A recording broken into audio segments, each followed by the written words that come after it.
Good evening, good afternoon, good morning, depending on when and where you're watching this. I am Charles, otherwise known as CPO, CP, WILIscredia, Savage Cinema, the rickety wheel of the Autop Stream group.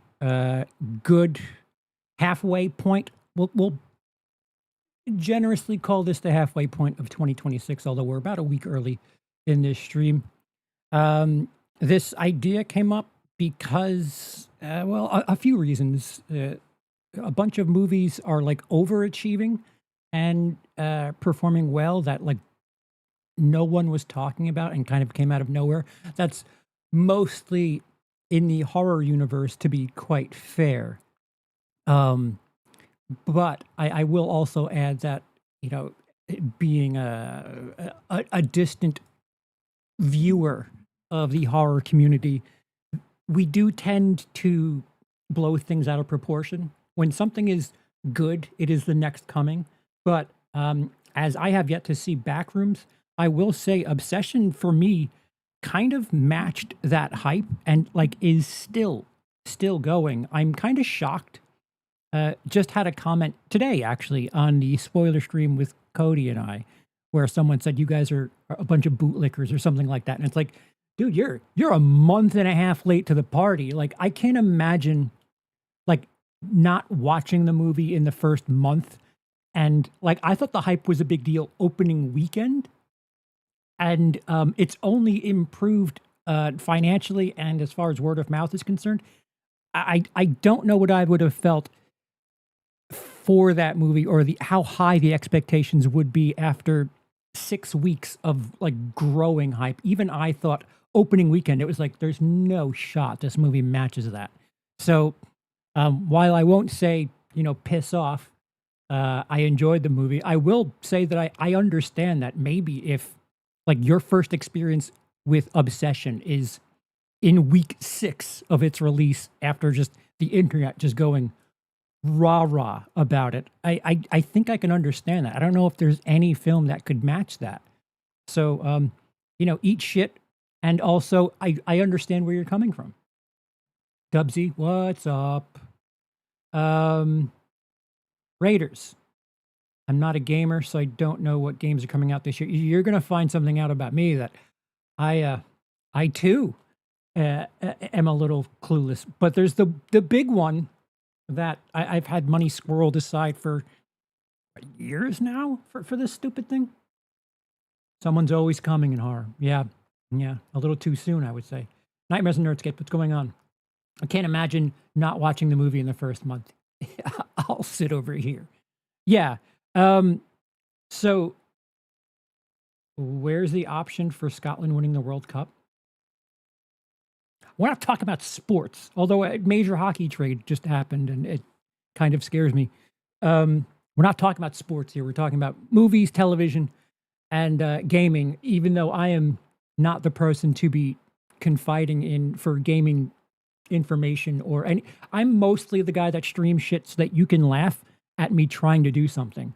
I'm not the gamer kid.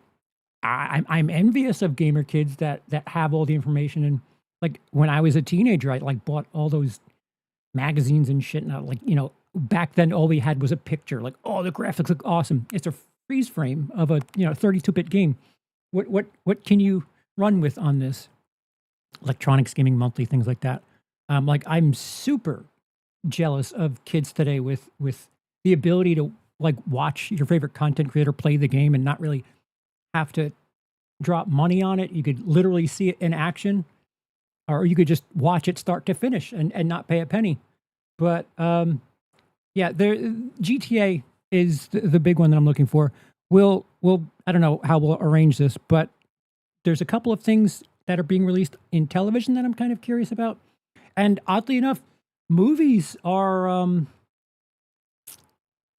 I don't know. It's odd. I think the last month or two there's been a bit more to say, and it's unfortunate that Masters of the Universe. I still have yet to see that. That's a VOD watch for me. I heard from the friends that it's good. It's just not performing well, and I can't say I'm surprised by that because it's 40 years too late. 30 years. I'll say 30 years too late. Um, but before we get to the future, hey, be sure and click like and subscribe and all that stuff, and interact with the poll. I have a poll asking what you're thinking about these three topics are, and if you're watching in the future, comment. Please let me know what you're interested in. I'm going to do my best to try to play this YouTube game. I'm not very good at it, so it needs work. The social reckoning should be good. Yeah, that's Aaron Sorkin again, right? I don't know if Sorkin's directing it. I know he wrote it again.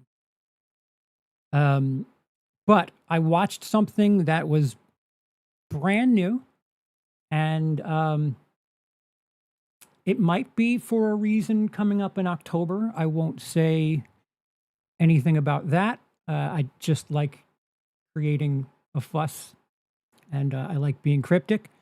But I went to see, or excuse me, I typed in my review of this film on Letterboxd and clicked on the movie itself, and the comment section, the other reviews on Letterboxd, kind of startled me.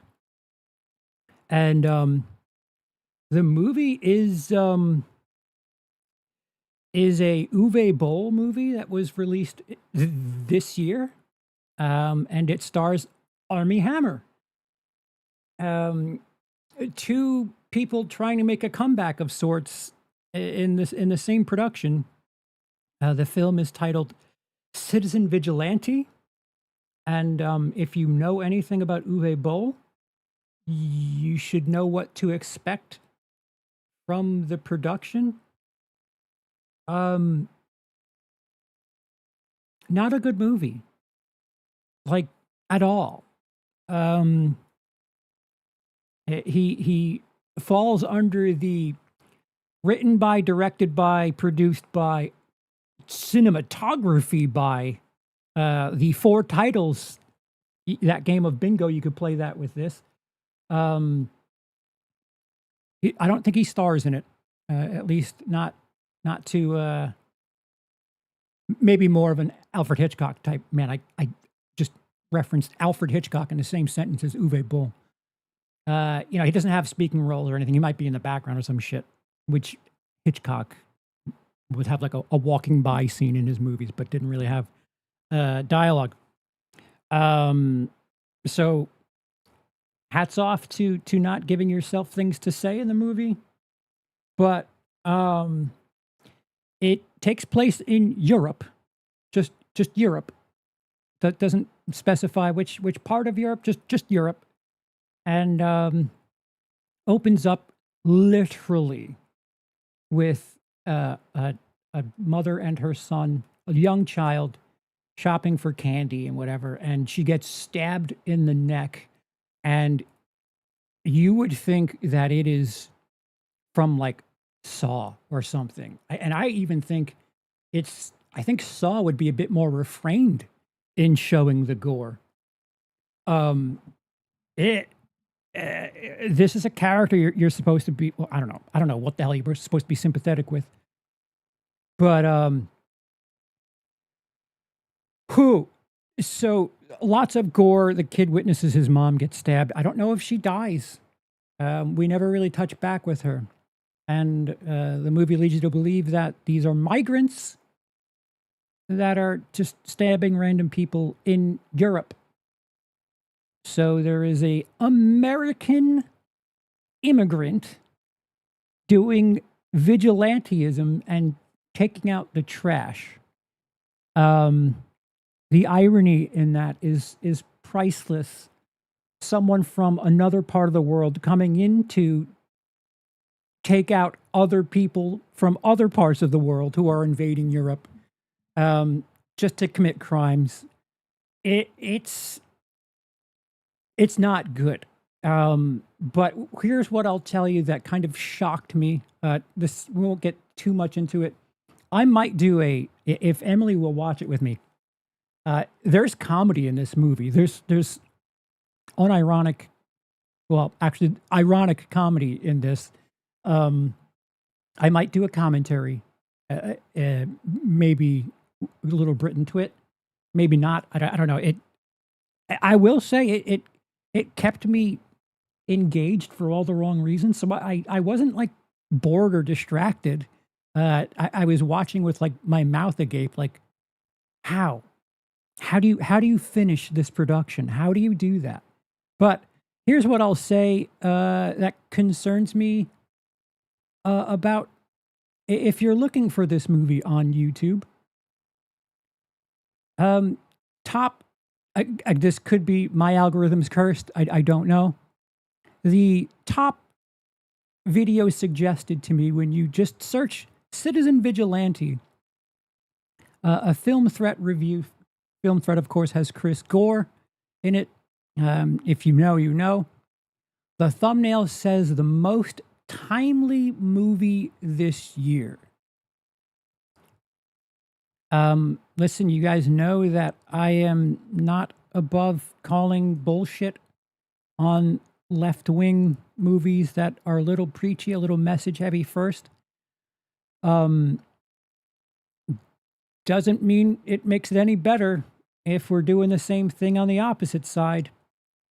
You don't really think this movie is really wearing its politics. At least it's not in the text for most of the runtime, but there is a line in the script that kind of blames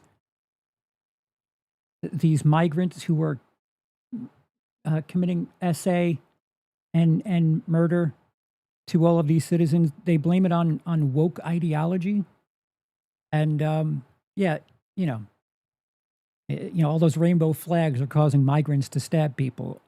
Very, very weird. Very, very weird right-wing messaging, but heavy-handed. I wouldn't have said that prior to that line, because there is this piece of dialogue where Armie Hammer's character, who's recording manifestos to a blurry screen that we never really know what it's going out to. Like, the way it's presented in the movie is it just looks like he's filming home movies. We don't know like where it's going out to. Is it going to the internet? Is it, TV? Like, we never know like who he's filming these manifestos for. But we just have like these people on TikTok who are like, oh, we need him here and insert country here. And he says, Trump, Biden, Clinton, they would never do anything about this. And it's like, all right, well, all government is the problem. I guess I can get behind that. And, I really didn't. I was trying to be as good faith as possible with the text. But then literally in the text, by about the third act, we get everything blamed on the woke ideology. Yeah, and the top two reviews are Drinkers Chasers, Underground Hit. I'm not clicking on that, but Underground Hit or Trashy. I don't know what the rest of the words are, but trashy. The answer is trashy. This movie's banned in Germany. Black Pigeon speaks. Like these view counts. I mean, I guess that's low for critical. That's his second channel. So I don't know. I don't know if 66,000 views in a day is good or bad for him. I would murder sheep for that view count. So yeah, it's fantastic for me. I don't know if that's good or bad, but all of these videos in a day, 22K, 66K, 59K. Yeah, so this movie's banned in Germany. Funny thing about this movie is the original title was The Dark Knight. And Warner Brothers sent a cease and desist, as you would imagine they would. Don't want to be confusing The Dark Knight with Armie Hammer in Citizen Vigilante at the video store. So yeah, it's now titled Citizen Vigilante. I don't know if it's banned in the UK. In the US, I believe you can rent it on Prime. That is not the case in the UK. It might have a soft ban in the United Kingdom, but yeah, its messaging isn't uh, uh, um, light at all. But what concerns me is this type of rhetoric for an absolute dog shit movie. Oh, so what you're saying, the most timely movie this year, what people need to do is leave America to go take care of Europe's business and take the law into their own hands. I assure you, if there's 10 villains in this movie that need to be have justice taken on them, there's at least 50 collateral damage people that die also. It's comical. Just think of like Dexter if he didn't wait for the government to fail. Like he just said, the government's going to fail, so I'm going to just take out this serial killer without waiting for like the court case to fail the system. It's I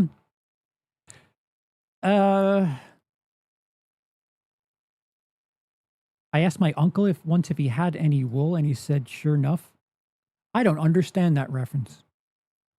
So yeah, Citizen Vigilante, not good. Currently my least favorite film of the year, and it's not for anything political. Like I assure you, it's not. Like I said, for half the movie, I was just like, oh, this is just like a bad movie. Like it's erratic. It doesn't know what it wants. It does not establish anything. Like we don't set these characters up. And the funniest thing to me was our hero pays a prostitute, and during sexual acts stops the acts because the prostitute has mold on her wall. And then he scolds her about, opening the window if people shower in her room. It was it's a perfect metaphor for the movie. He gets distracted during sex that he pays for to complain about mold on the wall, and it's comically on good. Yeah, so I'm. This may not be in the June in review video, I'll probably talk about this, but I don't think I'm done talking about this movie, especially if like the response is from grifters on YouTube. Like if this is the most heavy influence for this movie, the most timely movie this year, awful. What an awful take. Awful take. The only Uwe Boll movie that is surprisingly good was Rampage, 2009. I'm not sure if I'm familiar with that. Anywho, I don't know. So I'm least educated in gaming, so I guess we'll go here first. And the big one for me is covered by chat. Actually, Resident Evil Requiem is on my hard drive. I have not gotten around to it. That's something that I planned on streaming. Haven't done it yet. GTA 6 is the game that I have circled. And there's another game that I don't know if it's here or not.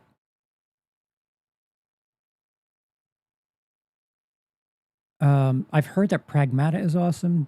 Stiff Kittens just said Lego Batman's really good. Crimson Desert, I've heard a lot of things about.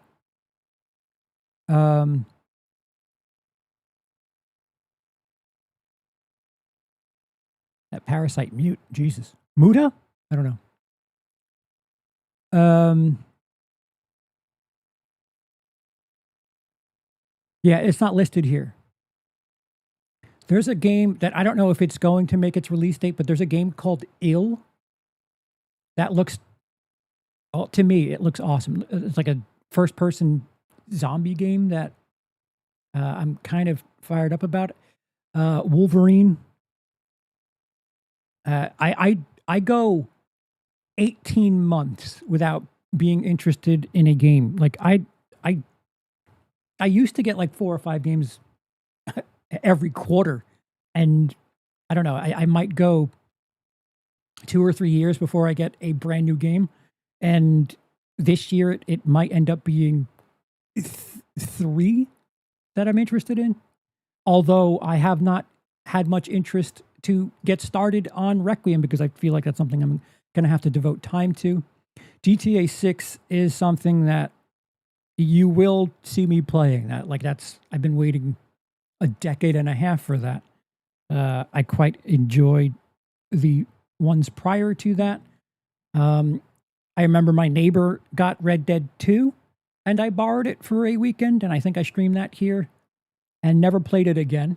So I don't know, maybe I'll pick that up just to get myself familiar with that control system again prior to playing GTA 6. But I don't know if I have the mental capacity to devote to my luck. I'd play Red Dead Redemption 2 and then end up overlapping when I'm supposed to be playing a GTA 6 because that's a long game.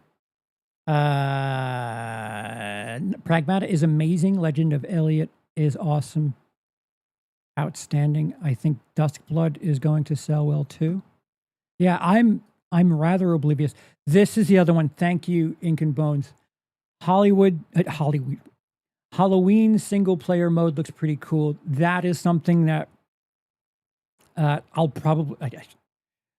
Thank you for reminding me. That's probably something that I'll be ending up playing, if only to the gun games. Actually, I didn't play much of Friday the 13th, and I paid that crowdfunding. That shows how long ago that game was being produced when I had money to just spit off and throw at people. I didn't play. For some reason I enjoyed the look of Friday the 13th. I didn't like the control. I as a fan, I was all about the way it looked. I just didn't like playing it, oddly enough. And playing as Jason just was not fun to me, which is so weird. Cody and I played the Texas Chainsaw Massacre game a couple of times. That was something that we'd kind of go back to. So I would imagine, if only for streaming sake, we might be playing Halloween a time or 2 or 3. Because it's basically the same premise, although it looks like they've learned a little bit from their mishaps of Friday the 13th and Texas Chainsaw Massacre. But it looked cool. I saw the trailer for Halloween, looked cool.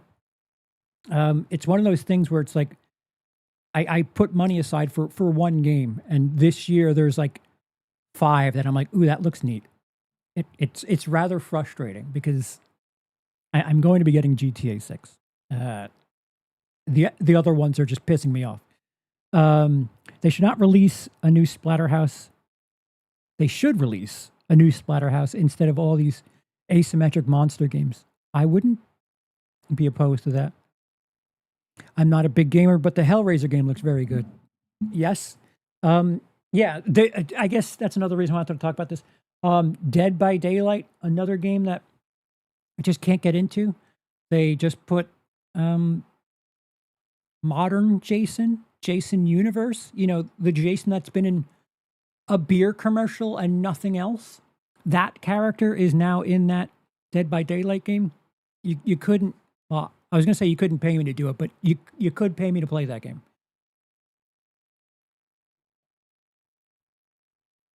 I'm sorry. 2026 Jason is not enough to get me to invest in a game. Like I guess we'll get to what I'm interested in as far as the Jason lore is, as far as 2026 is concerned, and it's not Dead by Daylight at all. But yeah, there's stuff that, yeah, I mean, I didn't expect Arc Raiders to just absolutely suck a lot of my time. I was playing that game 6 hours a clip 2 or 3 nights in a row. So I don't know, there could be something here that just catches my attention. I don't know, Requiem, Resident Evil Requiem, I haven't played it yet. Super Meat Boy 3D has me intrigued. I enjoyed that game, the side scroller when it first came out. Really unique. And that's the other thing too, these like indie game makers are really impressive lately. There's a couple of games that, just might be under the radar here, but a lot of these just, yep, I'm looking. Apparently, Marathon was okay. I not Alien Isolation 2, right? Yeah, it's. I don't know if it's coming this year though, right? There's a bunch here, and I'm not used to having to. Castlevania Belmont's Curse has me intrigued too. I'm not used to devoting attention to more than one game in a year, and it feels like suddenly in 2026 there's like 5 or 6 things I'm interested in. In Dead by Daylight, Jason looks lame. I agree, and that's what I meant to say. That um, new Jason Universe Jason sucks, and I'm sorry. This is Jason, and I don't know why they made the mask new. Maybe for copyright reasons, because of the stupid lawsuit, they can't make the mask look the way it did. But that's not the answer to me. Yeah, no, it's a no from me, dog. All right, so we'll transition from Jason in gaming to television, because that is where I'm intrigued as far as the Voorhees storyline is. Crystal Lake comes out in October, and I am intrigued by that. I'm not like super fired up for it, but I am intrigued. I'm curious to see the Pamela. Like, I really hope it's as interesting as Bates Motel was for that, prequel storyline thing. I would like to see. I mean, shit. I've told you guys dozens of times that if I were to make a Friday the 13th movie, I would do a Pamela movie, not a Jason movie. So, just to give you an idea of why I don't get funding from anyone. Last time I played a game was Animal Crossing. So yeah, television. Wait. Oh yeah, so this isn't even the rest of the year. This is just summer. With The Bear comes to an end. Little House on the Prairie gets reborn. Jesus. Ted Lasso returns. Yeah, a lot of these I'm kind of in the dark on. Surprise. If you've seen enough fireworks at the movies or, in the sky, the summer 2026 season also has intimate prestige series ready to simmer as long as you let them. The final season of The Bear launches at the end of June, which is sure to get the discourse machine churning again, while Larry David is celebrating America's 250th with a new HBO series produced by Barack and Michelle Obama. What the fuck? Trying returns for a moving 5th season. My old ass writer Megan Park is back with her first TV show, Sterling Point. Come August, you might be ready for Dark Matter Season 2. Joel Edgerton tries to repair the family rifts instigated by his alternate universe self. Sounds a little heavy. Yeah, well, I'll try. All right. We're going to do this. Agency Season 2. I have not watched Agency Season 1. June 21. That has just started on Paramount Plus. Jez Butterworth and those are the creators. The Butterworths: Michael Fassbender, Jeffrey Wright, Jodie Turner-Smith. The agency follows Martian, a CIA living undercover in his own life. Samia, his lover. Fuck. Jez is an unfortunate name. Why should I be excited? The first season made excellent use of Michael Fassbender's excellent face. Odd way to put that. Providing audiences with a human glimpse of hidden truths that otherwise remain lurking tensely out of sight. The rest of the cast was quite good too, and Butterworth Brothers, Butter Bros, gave them a slick, exciting espionage story to work through. No reason to expect anything less than season 2. I haven't watched season 1, so there's that. House of the Dragon season 3. I need to finish Game of Thrones, and I've been told, no, you don't. So I don't know how to handle this. The last time I watched Game of Thrones, I think was like season 5. Hold the Door was like the last time I was like kind of in tune with Game of Thrones, and so I have like no reference point for all of the disappointment. So I am what, 7 seasons behind if you count Game of Thrones and House of the Dragon. So I don't really have much dedication to jumping back to this. It's not like any of it. I haven't heard anything about House of the Dragon that makes me want to pick up.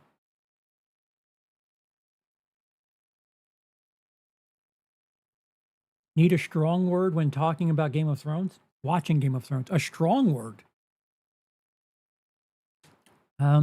It seems like my life was falling apart. So there might be some sort of coincidence there. But it seems like a lot of television just got shitty all at the same time. But again, my life was falling apart at that time. But I remember Walking Dead just being like disgusted, just absolutely disgusted. And then I kind of tapped out on this. What the hell is this? Game of Thrones around the same time. And I can't tell you what. Oh, I meant to watch another television series that kind of fell apart, apparently. Westworld. I was really into that first season around the same time and never picked up with it.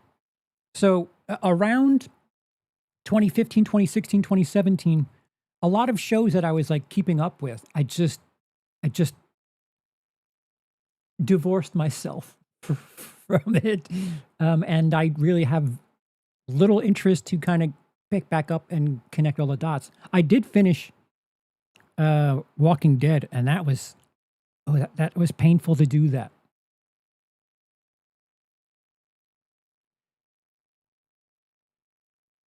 Oh, right. I apologize. Thank you for wait. House of the Dragon. Did I say Lord of the Rings? Wait. Okay.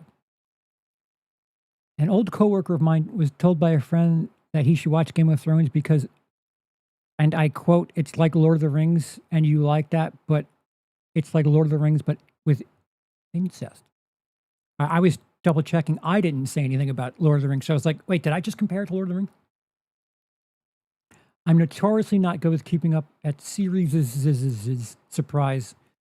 But last one I watched all the way through was Murderbot, waiting for season 2.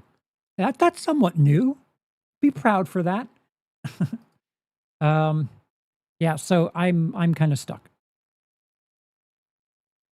The American Experiment. Look at that. That's Hillary Clinton. Netflix. That comes out this Wednesday. Al Gore, Kamala Harris, Mike Pence, Nancy Pelosi, Rand Paul, Ted Cruz. Oh. The American Experiment explores how a nation built on an untested idea has continued to wrestle with the foundational contradictions of slavery and liberty. Oh, a nice light documentary type thing on Netflix. Why should I be excited? Why indeed? If American history was in your jam in high school and docs are your preferred mode of entertainment now, then Netflix has your 4th of July 250th anniversary celebration covered. Frankly, I need a little less Ted Cruz in my life. Don't we all?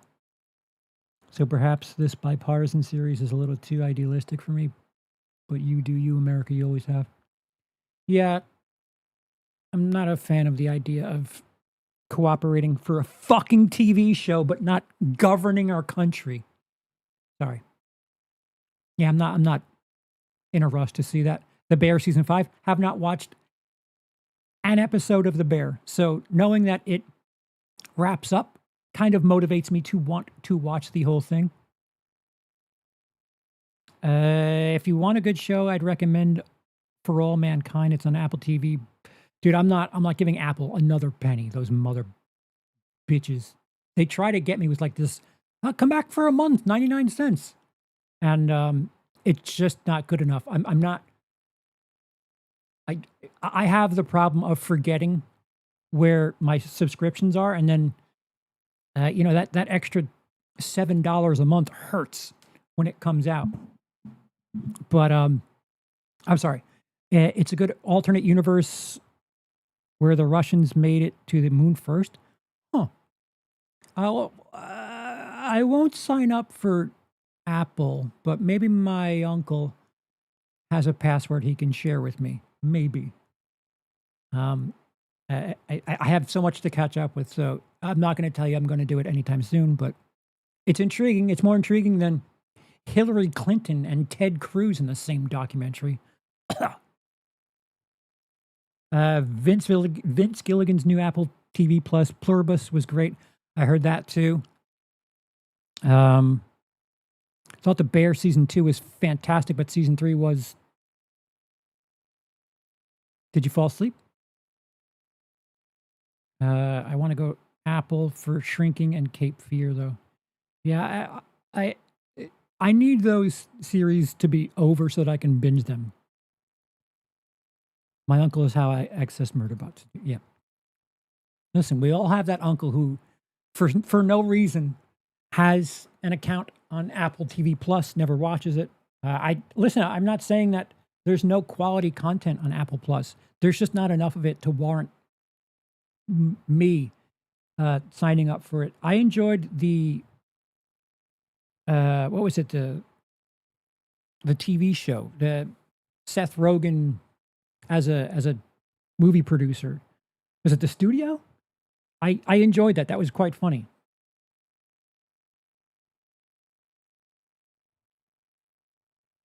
Yeah, I see you all listing a bunch of Apple TV things, and yeah, Severance, I couldn't get into it. Multiple streaming services in this economy. Yeah. Yeah, I'm the type to be like, all right, I'll sign up for Netflix, you sign up for Amazon, and you sign up for Paramount, and we're all going to have like a shared account here. In theory, of course. This is not something that I practice regularly, and nor would I advise you do it, but we're all family, aren't we? And, family shares with each other. I'm going to get my ass kicked so bad. X-Men 97 season 2. It's only season 2 now, huh? Disney Plus, another streaming service that Andor was good.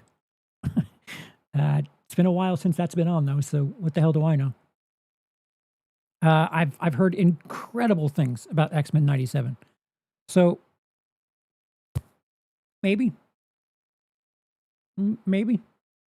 Why should I be excited? Wait, no ad for you. No free ad. A revival that honors the original while working to stand in on its own 2 feet. In 2026? Is that allowed? With behind-the-scenes turnover, let's see if it continues into season 2. Oh, yeah, I don't want to hear about the outside shit. Or inside shit, I guess. L. Amazon Prime. So, dude, we've had 5 different shows highlighted, and they're all in different platforms. It's weird how they're like actually creating the longing for cable TV to return. Like, how the fuck did you fuck that up? The cut the cord people would probably go back to it if they knew all of this shit were, in one package again. In season 1, Elle follows Elle Woods before she was a fish out of water at Harvard. We meet in 1995. Wait a minute. Through it all, Elle uses her family as touchstone. Why should I be excited? Excited may be too strong a word for a prequel series that doesn't make a lot of sense on paper. How Elle Woods becomes Elle Woods when she doesn't become Elle Woods until Legally Blonde. Oh, this is a Legally Blonde prequel? Cut to someone else talking about a Crystal Lake prequel and having my response to that for Crystal Lake. This is me saying, why the fuck would you do a prequel to Legally Blonde? But they're doing it. And who's running it? Amazon Prime. I understand now. These streamers just throw money at anything. This sounds familiar. Yeah, do it. Amazon Prime has been high on the IP extension since it hit development, and casting alone lends a bit of anticipation to the release. Tom Everett Scott, June Diane Raphael. Okay, yes. Let's see where they can take us. I'm I guess I was okay. I thought Legally Blonde was okay. Its sequel I cannot remember a thing about. So I don't know if if that if that stirs your coffee, I'm happy for you. Speaking of Elle, I just watched both Legally Blonde movies last night. Goof wanted to watch them. That's funny. That's ironic. Now you have all of the cinematic universe put together, and you can have everything fresh and judge the prequel series based on whether or not it I don't know it I don't know, is there people that are up the ass of world building in comedy series? Because I'm sure there probably is that well, wait, in 1995 should have been this. The things I've seen about like Star Wars content, and it's just like, guys, you are like one of 10 people that are concerned about the type of bricks they used on the fucking Death Star. Please, can you enjoy the show? But the musical, nope. The movies were great. I don't need a prequel though. These are fandoms for everything. There are fandoms for everything. Yeah, I guess so.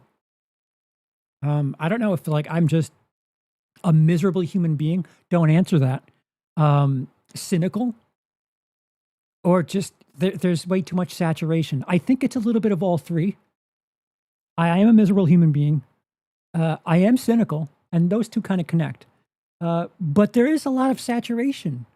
To go back to the horror kids. Yes, you guys overreact, but Obsession is for the most part, new movie with a tropey idea, but it's something fresh, and it's not part of an IP yet. Isn't that nice to have something brand new to be like, ooh, I know nothing else about anything around this. This was a good time. And then, cue we've signed on a franchise for 3 movies to follow this, and we want to hear about the fucking One Wish Willow. And I don't know if it's just me, but like I just want something fresh. I guess I'm just a miserable human being. Don't answer that. It's backspace. I call this the Harry Potter problem. The reason fandoms are as aggressive as they are now is why we have people in their 40s listing Harry Potter, pick any of them as their favorite book. Or because Kiadi Mundi showed up in The Acolyte and made those fans shit their pants. Yeah, he's supposed to be dead, or he wasn't alive yet. Is that the important part? What if they're retconning? People refuse to let go of things. Yeah, and Amazon and Netflix are hoping that you don't. Zorro? Fucking hell. What the hell is MHZ Choice? There's a new streamer? Why should I be excited? Zorro's back. Yeah, okay. The oft-adapted comic book hero may have been perfected, by Antonio Banderas in The Mask of Zorro. You remember? From 1998? Remember that? And to lesser returns in Legend of Zorro, but no man can claim the mantle, nor even one country. Oh, in this French adaptation. So there's going to be plenty of SA. Oscar winner of The Artist plays Don Diego de la Vega 20 years after he retired from his alter ego. Now he's forced to get back in the saddle in order to protect people from tyrannical corruption. Wow. Takes place in France, huh? Not anywhere else. MHZ Choice is 10 years old. Is it? First time fucking here. That makes 2 of us. MHZ Choice. What the shit? Thoughts on the trend of turning movies getting turned into TV shows. The Carrie limited series comes out this fall on Amazon Prime, and there's the Bird limited series that's in the works. Yeah, like this is my hypocrisy moment because I'm intrigued for Crystal Lake. But keep in mind, I'm a fucking ridiculous person who drinks out of a Jason head. So I don't know if I would represent normies so much.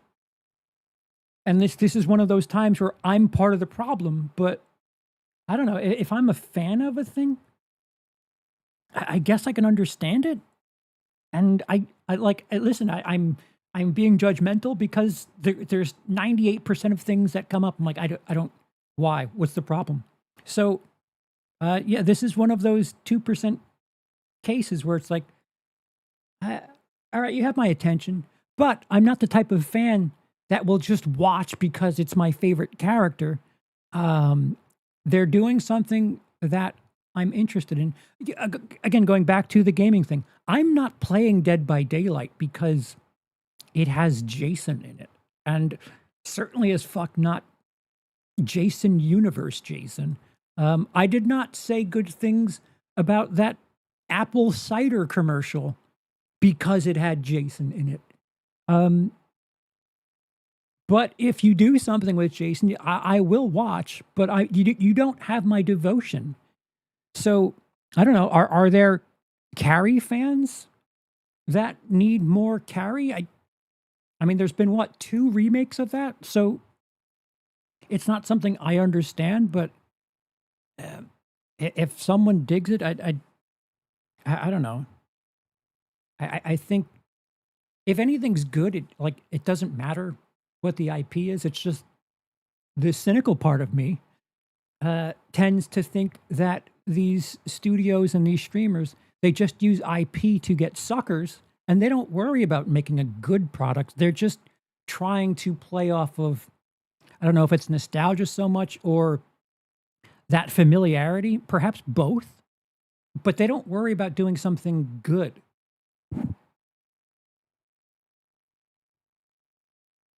As I stop to drink out of Jason's head again. So, I don't know. We'll see by episode 3 of Crystal Lake if I'm an absolute simp or not, because the actress they have to play Pamela, I'm kind of a fan of.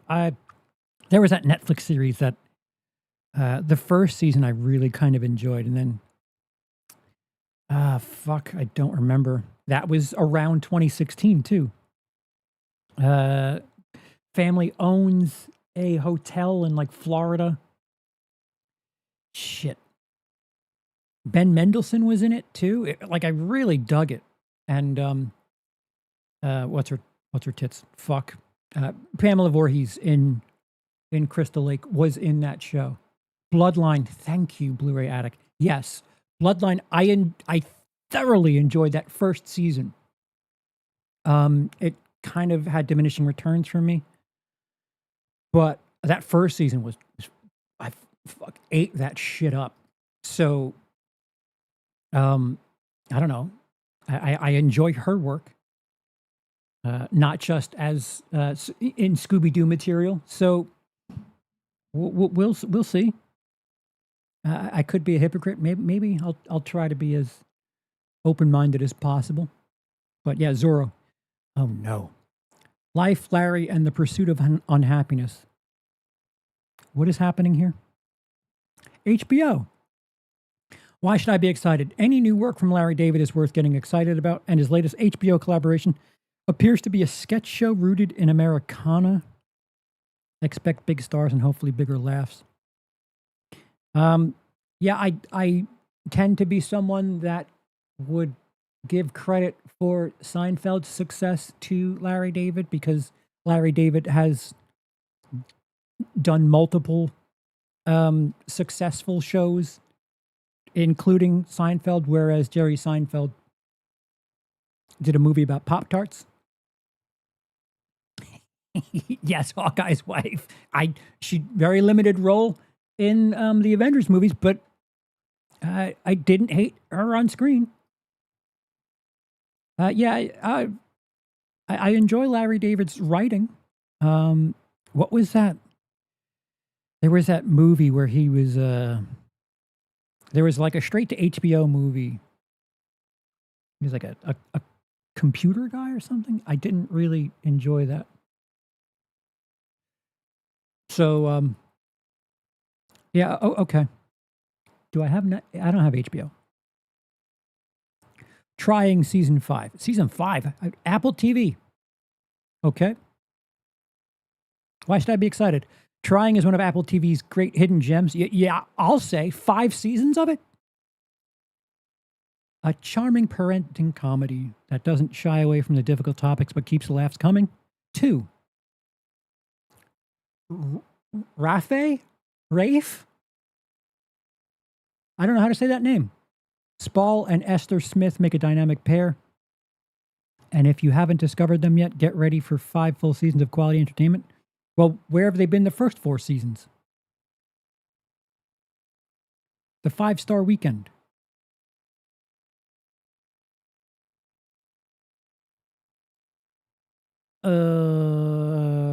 Peacock. Why should I be excited? Have you seen this cast? Regina Hall, Chloe Sevigny, Darcy Carden, Timothy Oliphant. And they're all led by Jennifer Garner. Frankly, my only hesitancy is the devastating loss driving the main narrative. A true 5-star weekend with this crew would be filled with nonstop laughter, but hey, I can get on board with a weep or two. Nah. Hard pass on the feeling sad. I already feel sad. Don't need television to help. Thank you. Little House on the Prairie. Jesus. The original show was done before I was alive. Netflix, I'm in. Case in point, IP, just throw fucking money at it. It's familiar. Do we need it? But no. But it's recognizable, so someone will enjoy it. Yeah, nostalgia's a powerful drug, and Netflix wields it with abandon. I'll say, here the streaming giant behind the Babysitters Club. Did they really do a Babysitters Club series? Tries its hand once again at live-action family entertainment. Ugh. Hoping an Ingalls family reimagined through modern eyes. Modern eyes?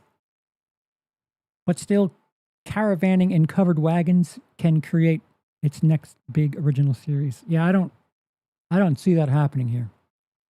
And that comes in 3 weeks?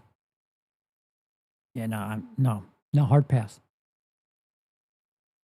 Lucky. Is that ATJ? It is ATJ. Allow me to be a disgusting pig. She's got very attractive eyes. It's a really pretty shot. Sorry. Where was I? Anya Taylor-Joy proved her action chops in Furiosa. Oh, yeah. How many years ago was that now? 2? And Lucky marks her first leading role since The Queen's Gambit. Wait, what the fuck was that movie that was on Apple where it was her and Miles Teller in like this chasm that it was interesting for like half the movie and then just sucked? I don't remember what the hell it's called. But the menu was awesome. The Gorge, thank you. I love having live chat. She's the rare star who's proven herself many times over and yet remains young enough to still be on the rise. Yeah, is she even 30 yet? Lucky is as much another opportunity for Joy to astound us as it is a guaranteed acting showcase. Though to be fair, having Annette Bening, Timothy Oliphant is just everywhere, huh? Guy's just working this year.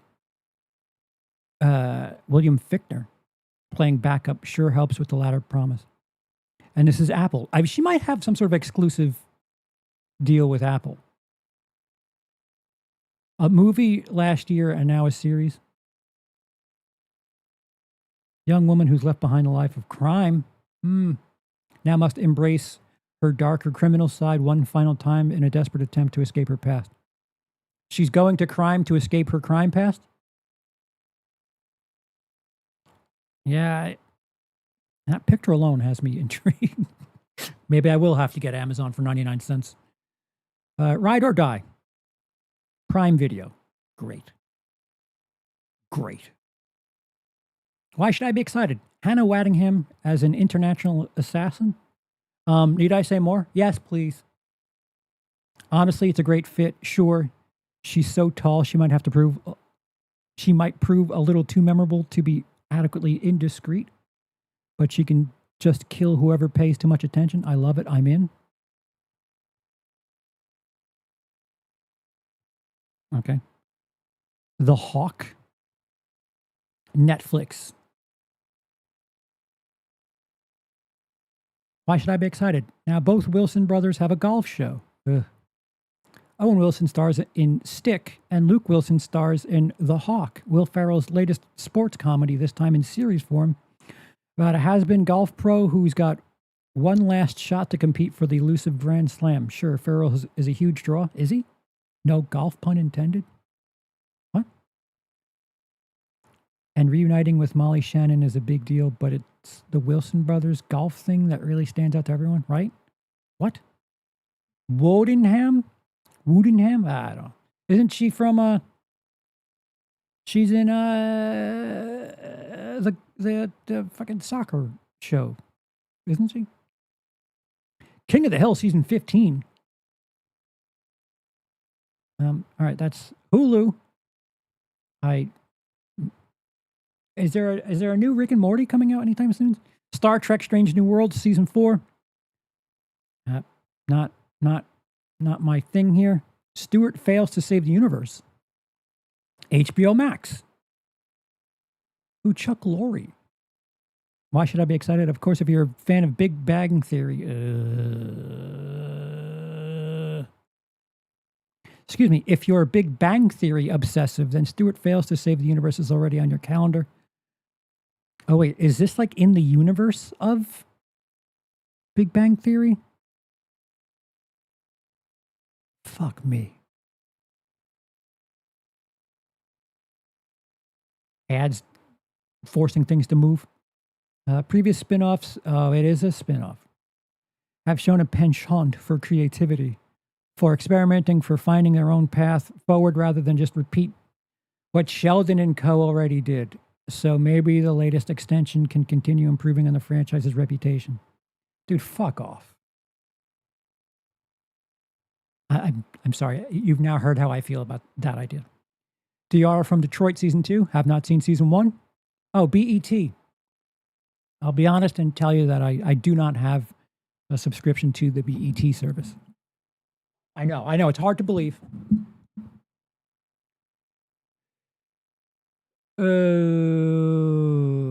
Why should I be excited? The one-time BET Plus original series, first released in June 2023, moves to the mothership. Oh, Paramount Plus. Okay, so I do have Paramount Plus.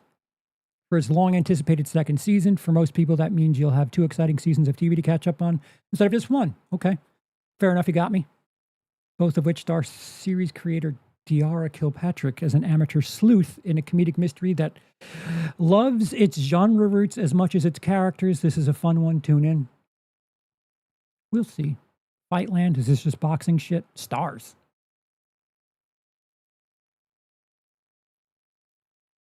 Sports drama. Okay. Ted Lasso was the show I was thinking of. I enjoyed Chad Powers, too. That's interesting. Sports comedies are trying to be in the post-Ted Lasso, Chad Powers, The Rise and Fall of Reggie Dinkins, Running Point. Plus, we haven't had a good scripted fight series since Kingdom. So maybe we're due. Ding, ding. Yeah, all right. Sure. Ted Lasso season 4. Wait, what? I thought they were done. See, this is what I get for talking shit about Apple Plus. There's been 5 upcoming Apple TV things. I did enjoy Ted Lasso, start to finish, but I thought it was finished. Why should I be excited? Well, that's a tricky question. If you loved every episode of Ted Lasso, guilty through the season 3 finale, then you've got all your answers you need. Yeah, I mean, I guess I will be watching. If you felt like the most recent season offered diminishing returns, then Curious Concern might be a bit more appropriate approach for the reworked season 4. Or to speak the show's language, maybe we should try to believe. Yeah, I don't know. Um, that is odd. Like, I don't know.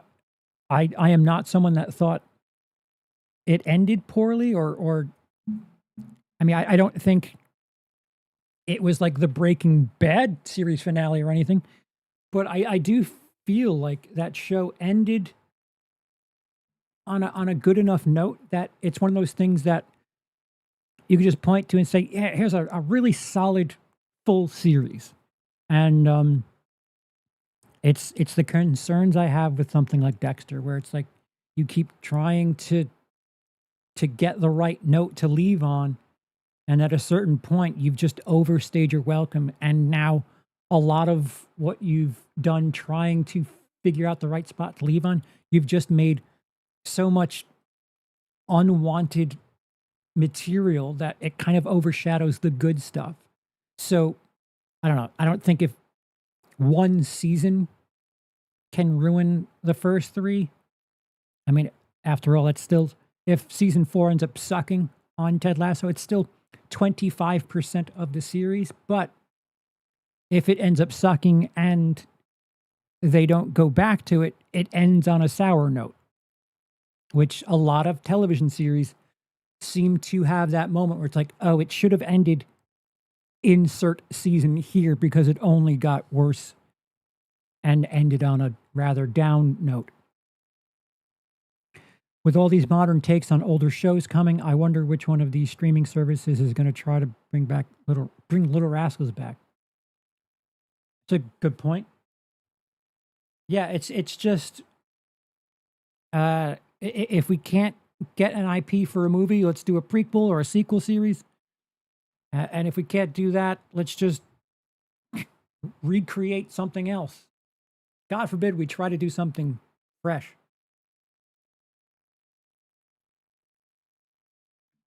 God forbade it. Okay. And oh no, we're not done.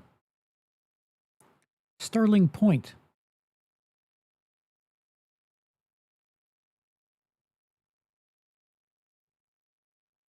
Why should I be excited? My old ass writer-director Megan Park returns to Amazon Prime with her debut TV series, which not only marks the next project in an exciting young filmmaker's career, but pairs her her with two of the best to ever work in teen TV, Josh Schwartz and Stephanie Savage. What more can you ask for? Get pumped. I am way too old for teen television. Anna Pigeon. USA Network. That still exists? All right, I think we're getting a little saturated here. Oh, Lanterns. HBO. That's Kyle Chandler and Aaron Peer. I dig both of their work. Why should I be excited? Aside from the perfect casting, I agree. See? Esteemed creative team? Oh, Damon Lindelof. Row. Let me keep my eye on Lanterns. HBO pedigree and Ozark reunion between showrunner Chris Mundy and star Laura Linney. And did we mention Kyle Chandler? And oh yeah, perfect casting. Even if you're not a DC DC Universe enthusiast. Wait, Lanterns. Wait. Lanterns is as in green? What? That's what I'm looking forward to. Lanterns. Am I stealthily excited about some fucking comic shit?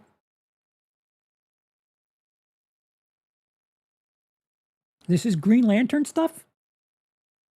It's a Green Lantern show. Yeesh. Dude, I'm like so in the dark. I mean, you know what? See, that picture looks like two dudes. I have nothing to go on there. Lanterns is in the James Gunn DC universe. Okay. All right. Well, we'll see how Supergirl does. Unless it's animated, I have zero excitement about a DC project. And yeah, you have to sneak me into not realizing it's a comic book thing to have interest in it. So, I mean, I mean, I enjoyed the Ryan Reynolds movie, so I'm looking forward to the show. Yeah, all right. You had me at Chandler. I'm trying to think. Jason Ritter. Huh. Nathan Fillion. Oh, Nathan Fillion. Is he playing his same character he was in Superman? Yeah, that makes sense now, doesn't it? Oh, wait. That should mean... No, wait. Nope. Okay. So, yeah, Aaron Pierre, I dug that Netflix movie. But again, David Lindelof is where you have my attention. Dark Matter Season 2. Apple TV. Like, now they're just fucking with me. Joel Edgerton and Jennifer Connelly. Why should I be excited? For those in need of a little of that George Bailey spirit outside of the holiday season, Dark Matter offers a dark vision of what sad dad's life might be like had he taken a different path. I'm not interested in sad shit. Science fiction? Okay. You've got yourself a recipe for a resonant, handsome drama tailor-made for dads. I'm not a dad. All right, and we're done. We're done with it. This is only summer shit. So the stuff that I'm most excited for as far as television is concerned are fall releases. Jennifer Connelly piques my interest, so to speak. Yeah, I would second that sentiment. Dexter Resurrection Season 2. Cautiously optimistic. And like I said earlier, CP, I'm not a dad. Are you a meat popsicle? I don't know how to answer that. A lot of Apple TV shows seem to go under the radar. I feel like they never promote their shows. Yeah, I agree. But there's like 6 things here. Unless, of course, IndieWire is owned by Apple. That would explain something. But yeah, it seems like the stuff that I'm intrigued with for television is in the fall. Not really. I'm trying to think if there's been summer stuff that I enjoyed. Have I enjoyed any like summer television? I guess technically Dexter was summer last year, wasn't it? Dexter Resurrection was like a July release. It should have came out like around now-ish.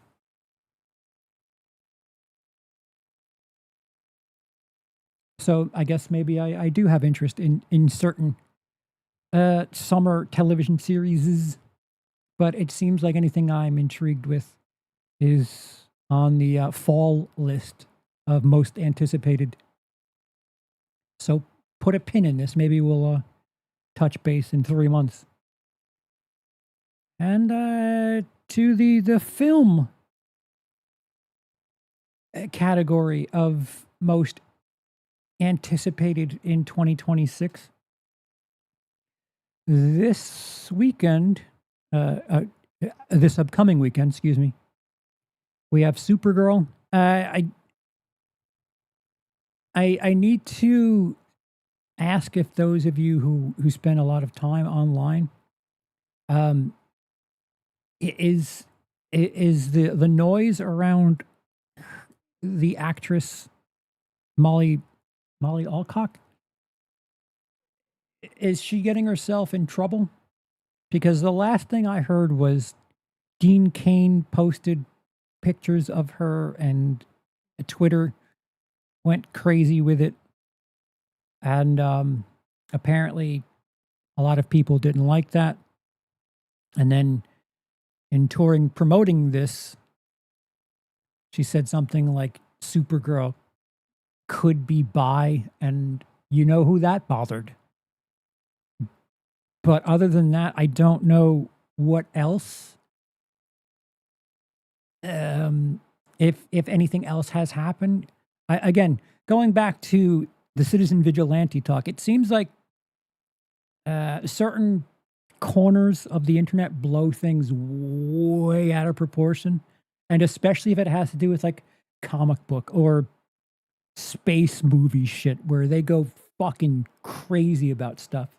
So I don't know if there's just a lot of noise that is unwarranted, or is there something else that I'm missing?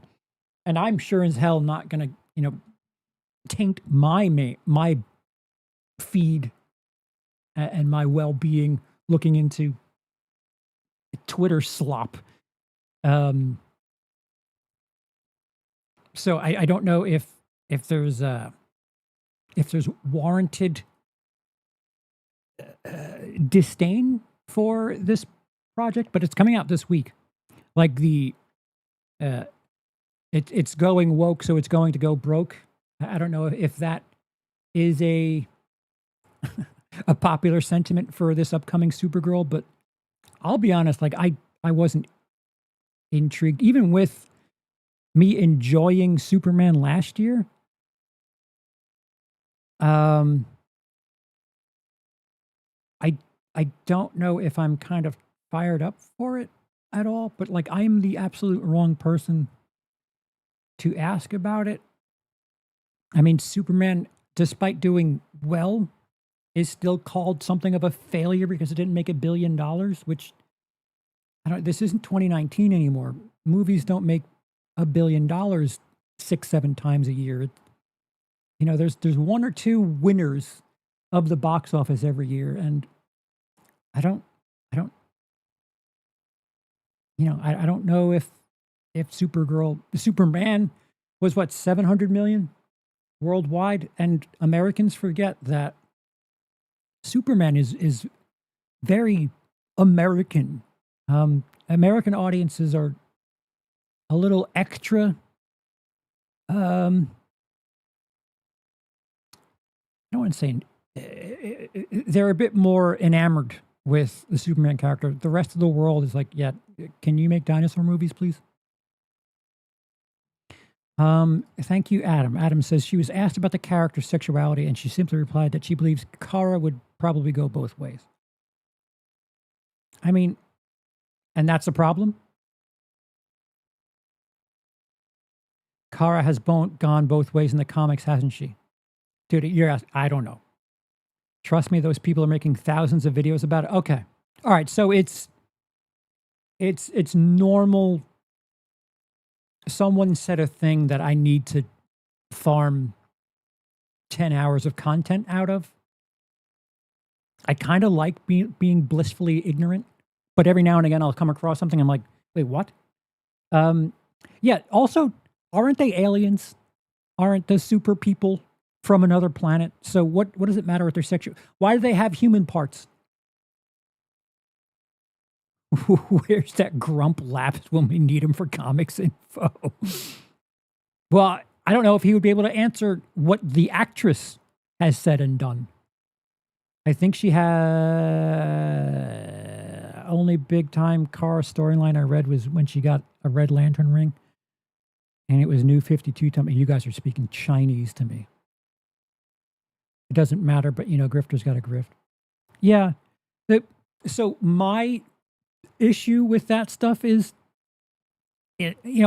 I'm a rare occurrence, an entertainment fan that avoids social media for a number of reasons.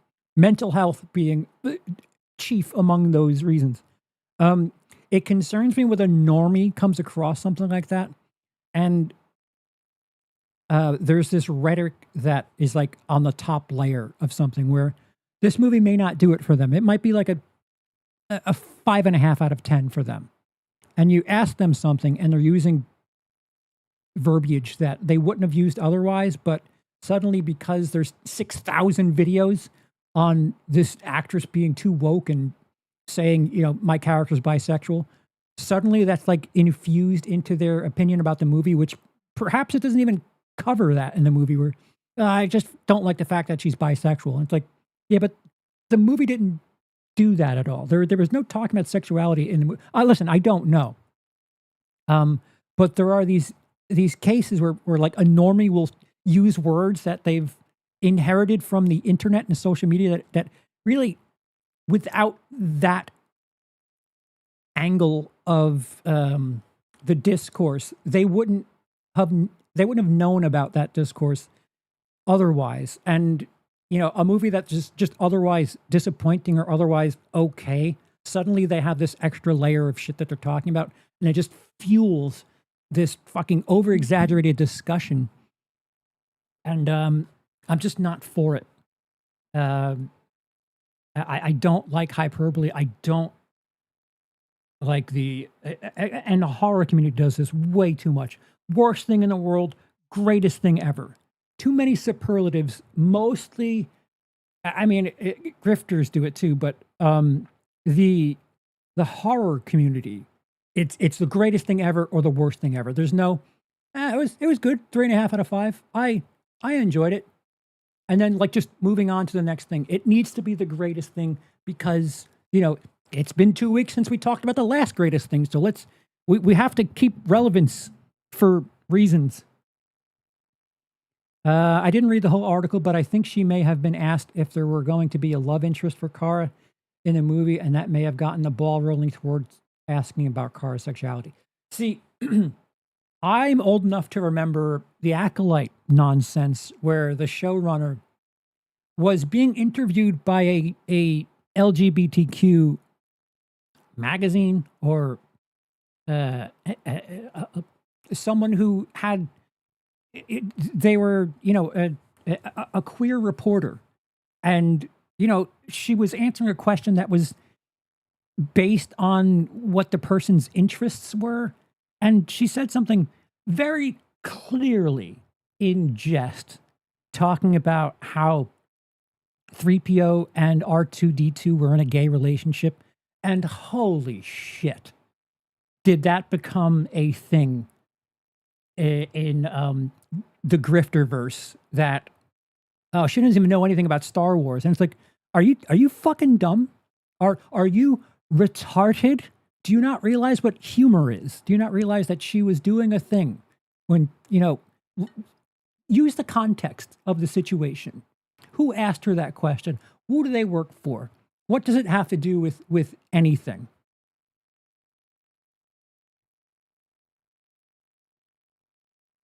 Junior's here.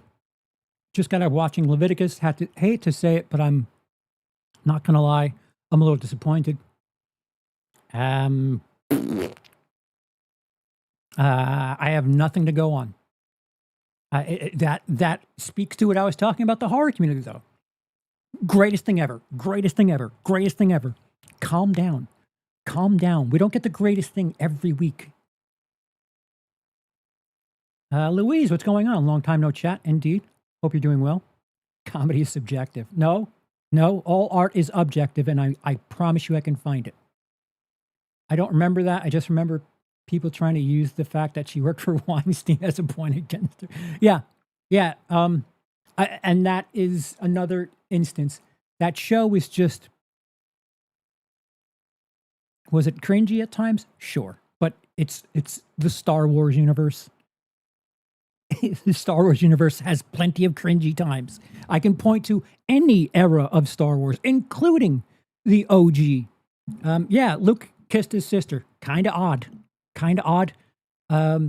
There's a bunch of cringe in Star Wars, and the fans are, myself included, are a chief example of cringe. So, yeah, it had its moments, but it also wasn't that bad. It wasn't that good, but it wasn't the worst thing ever.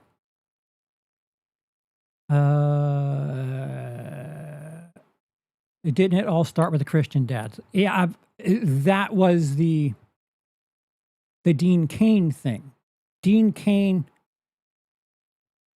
I'm probably not the best. I was kind of hoping you guys knew.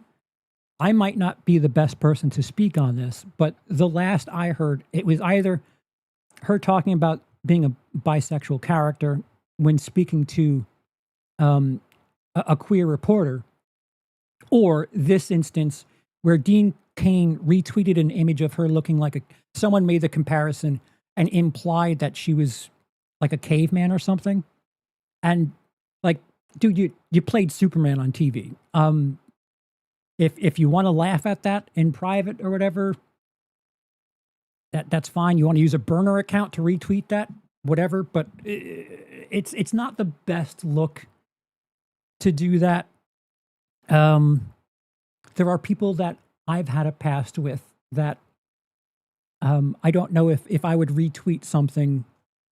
I wouldn't retweet something about my ex-wife and be like, ha, didn't think of that. Like, it's just, just think of the optics. Like, you played Superman. Like, as far as when you do the convention circuit, if you still do the convention circuit, people connect those two, and not the greatest look. And what she was speaking to was the fact that everyone on top of that, on the heels of that, were acting very unchristian. And I think what she said was, the funny thing is, you check their accounts and, it's first name Christian father of four. Not saying that all Christian dads are shitheads. She was saying that the people that are trolling her, ironically, preach about, well, not preach, but they advertise their religious beliefs and making the inference that it's not very Christ-like, their behavior. So I don't know what kind of swirl that got into, but I think it's a lot of fuss. I mean, listen, publicity's publicity. There's no such thing as bad publicity, but if that's it, then I don't know. I feel like most of it started from the Christian who made his name playing a Greek demigod. Is there someone else? I thought it was fine. Yeah. If you go fishing and cherry picking for something to bother you, you can find something.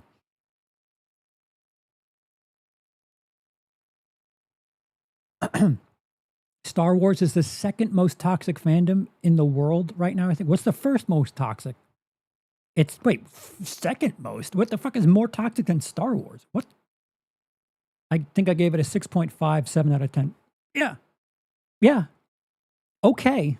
I agree. I was intrigued by the Plagueis thing at the end. I wanted to see that. But, because we had to complain about gay witches in Star Wars, we're not getting any more of that.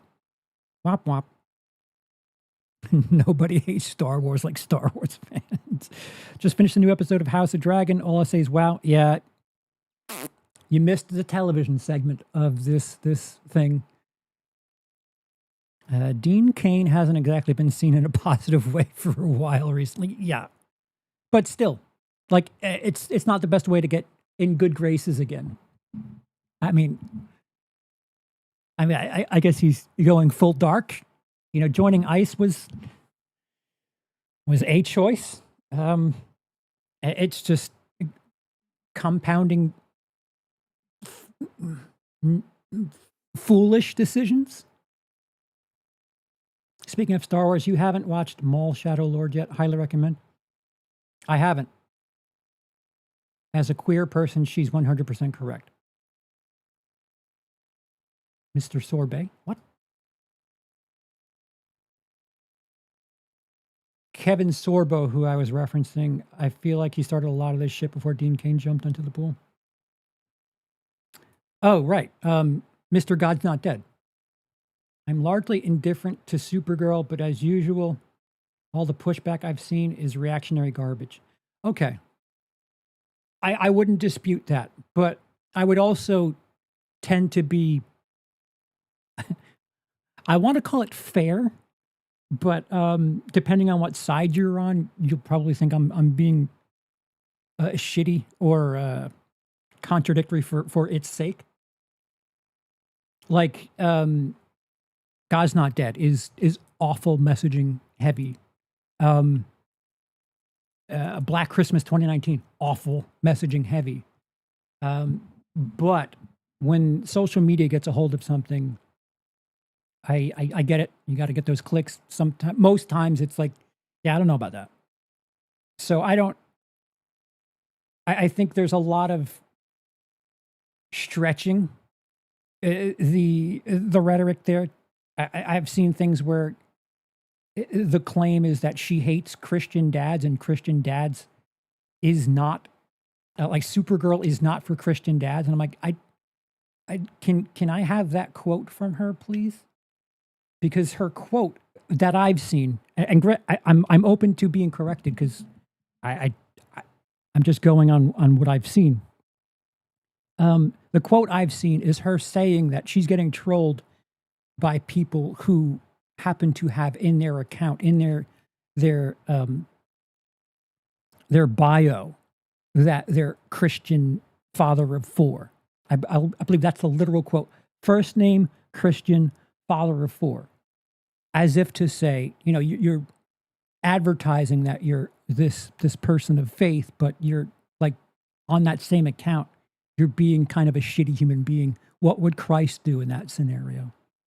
I don't think she's saying, we're playing telephone there by saying that she's saying Supergirl isn't for Christians. I don't know if that's the message that we're trying to get there. For CW Supergirl that casted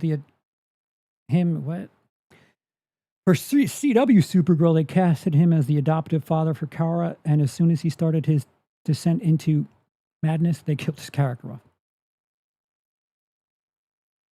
They casted Dean Cain for CW Supergirl, Kara's adopted father. God's Not Dead, all of them are right there with Nefarious, ye fucking ha.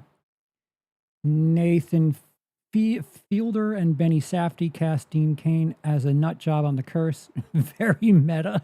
I would rather take a 24-hour marathon of Jeepers Creepers Reborn, Winnie the Pooh, Blood and Honey 1 and 2, and the other films in the Twisted Childhood universe than watch those. Ugh.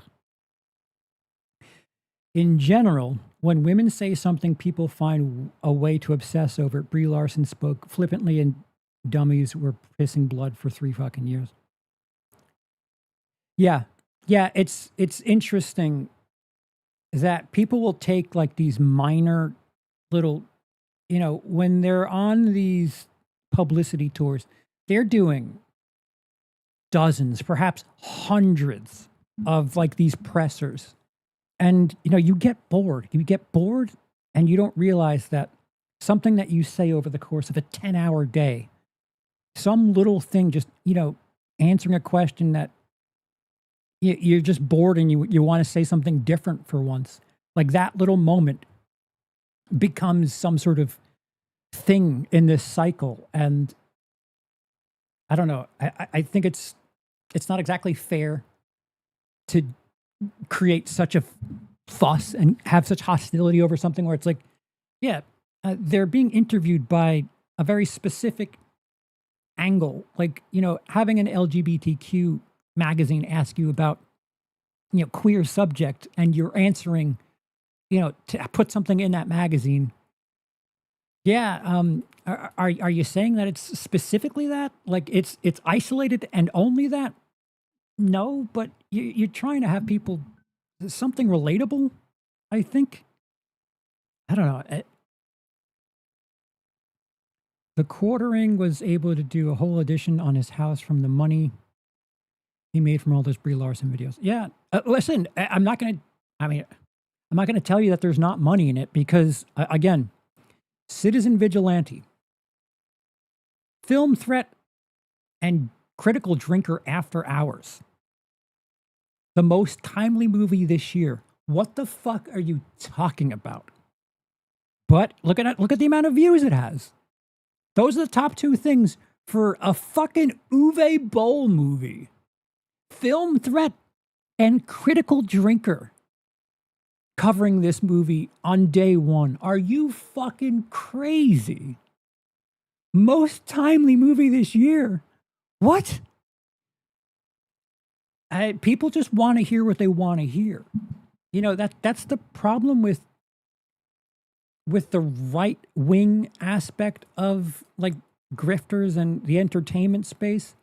I'm not saying that Hollywood doesn't get preachy. They absolutely do. But they are a bit more sneaky. They do have subtext in a lot of things where, you can, if you have talent you can challenge someone by giving them a story about a little kid who whatever the fuck, but actually it's about how, the American government is the worst thing in the world. But that's the subtext.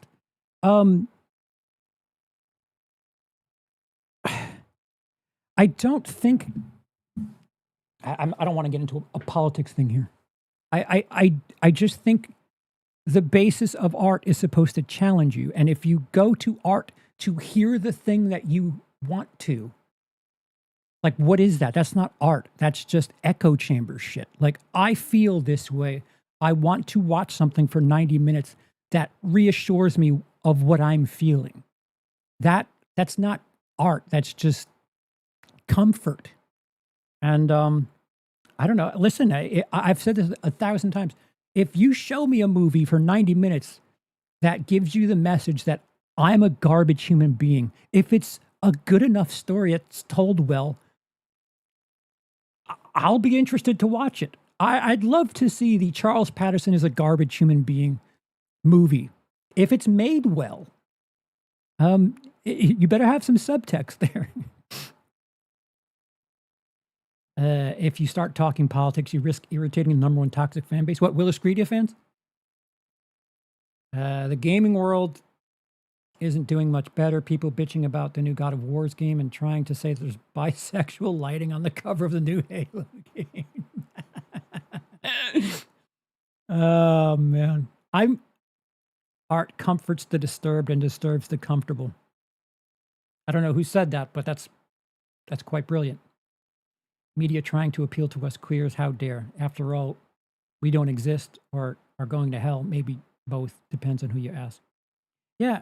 Like, isn't it just bisexual lighting is technically what I have.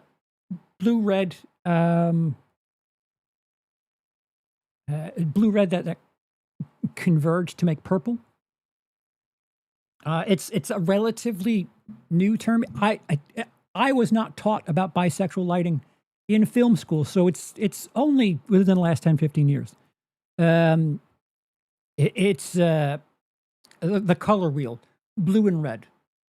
I've seen people claim that green and yellow can count as bisexual lighting. I don't know if I would agree with that. But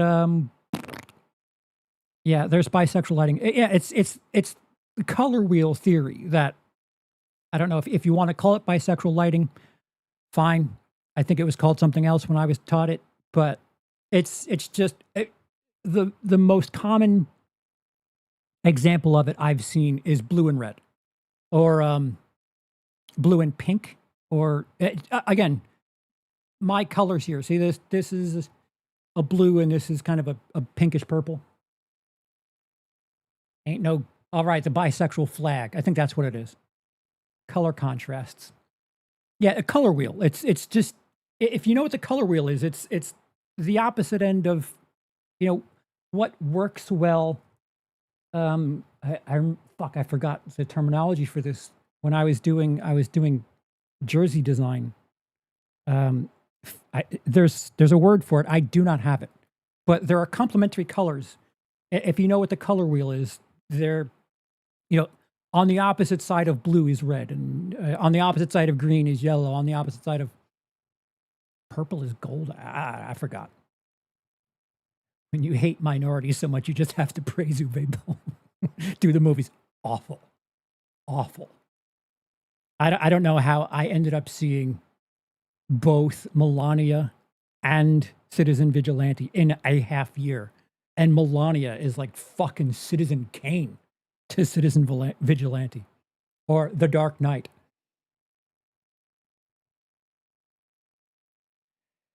Yeah, so Supergirl, not very interested, but I don't know, maybe I'm here to watch the right-wing grifterverse go down in flames. As of right now, I'm not going to say who, but I have an interview lined up, and maybe we'll talk about this. I don't want to, don't quote me on it because it may fall through, but as of right now, penciled in, there is an interview for 8 p.m. Wednesday, and it's someone who's has not been on this channel. And they've done a lot of content on grifters and kind of combating their media studies. And maybe we'll talk about that on Wednesday. Hopefully nothing falls through. As of right now, it's currently scheduled. So there's a planned interview Wednesday night here. I don't want to say who it is or what, because again, it's not someone that's familiar with this channel. So I don't want to create this false expectation and have things, well, whatever. Is it the TikTok lady? No, she's already been on this channel in one way or another. Yeah, everyone, don't scare them. Yeah, very good content. I enjoy their content, and their video essays are well crafted. And there's a couple of things I'd like to talk to them about. And this, because this, I guess, will be topical. We will talking. Yeah, no, not happening. It is not her. I can assure you it's not her. Is it a YouTuber? Because I think I may know who it is. It is a YouTuber. You guess, Adam. I'm curious to see what your guess is. I want to hear what your guess is. And I promise you, if you're right, I'll tell you you're right. But you can't put expectations for Wednesday. Is it June the King? It is not. CP and Scream can I have a Wednesday night dance off? It is not. To be fair to conservatives, S. Craig Zahler hasn't made a movie in years, so they don't have a good film to praise as their politics, so they have to settle for the guy who made Blood Rain. Yeah, and you know, yeah, fuck. We'll circle that and try to talk about that too. Non-left-wing filmmakers that make good film. There's like one of my favorite technically right-wing movies is Ghostbusters. It's about a bunch of small business owners. You can have a movie that doesn't exactly speak to the left and have a good story. In my defense, that's who I know has done a lot of mini documentaries on a lot of people here on YouTube, like DSP, Boogie 298, etc. No, it's if you're thinking a bit more of people talking about grifters a little bit, it's a little bit closer. They do movie content, but they also talk about how awful some of these grifter content creators are. And they have a very good video on Jester Bell, which Gray and I reacted to, going back to her Acolyte content. We reacted to her review on Acolyte, and it was just like, do you even, like, I have an excuse for why I don't have vocabulary. What is yours? But yeah, if you look into Jester Bell, any sort of content on her, long, 60 minutes or so, maybe longer, of a bit of a thesis on her, you might be getting warmer. All right, so anyway, Supergirl 2026. I don't have much interest in it, but it's making waves in the news. This is what I'll probably watch this weekend. Jackass Best and Last. Say what you want about a lack of a true story, a true arc within the movie. It's just funny. There's things. Comedy is probably the best example of something that doesn't necessarily need to fit within a 3-act structure. If you're laughing, it doesn't matter. Like it's fulfilled its purpose. So all the Jackasses I've laughed quite well at. So I'm fired up for it. I expect to have a hearty chuckle, and damn, do I need that. So I'm all for it. Was Bam able to get his shit together to rejoin the crew for this one? I'm assuming not. I think he did. It may not be for a lot, but I'm pretty sure he's He's in this. It's supposed to be like a a farewell. So I'm unironically like really kind of fired up for it. In July we have Minions and Monsters. July 1st. Yeah. I don't know. I don't know. How big is the Despicable Me universe?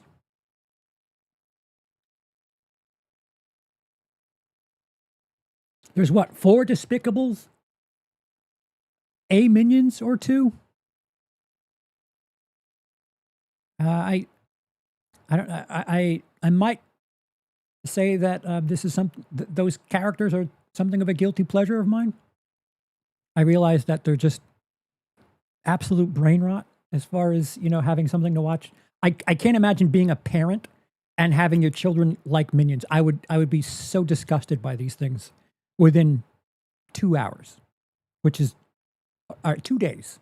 Within 2 days, I'd be just thoroughly turned off by this. So, I have the right amount of appreciation. Just watch the movie and then stop, and that was fun. That was cute. They don't speak words. Haha, isn't that funny? 3 Minions movies. What? 4 Despicable Me's, 3 Minions. Yikes. I'm not going to lie. I say banana far too often because of the damn Minions. Yeah, like, I'm not telling you that it's high class cinema, but again, I'm not a parent. I'm not around kids that enjoy this stuff. So the new one is the 3rd one. 7 movies, Jesus. I don't know. Being able to watch it one and then walk away is one thing. My wife hates all of this. She hates the art style. She hates everything about Despicable Me and the Minions. So we have to watch this in secret. I don't know if this is like an opening weekend thing for me, but I'm intrigued. I like the little what is the little green guy supposed to be? Is that a Hydra? It's precious. I haven't lost my soul just yet. So you're interviewing Grace Randolph? No. I don't know if you know this. I'm blocked by Grace Randolph. I have never interacted with her. I've been in screenings with her. And I think I said it in a stream where I was like, I wanted to walk up to her and tell her she's a hack. And I don't know, maybe she saw that and was like, blocked. But I'm blocked by someone I've had no interaction with. So no, it's not. I couldn't even set that up if I wanted it to be.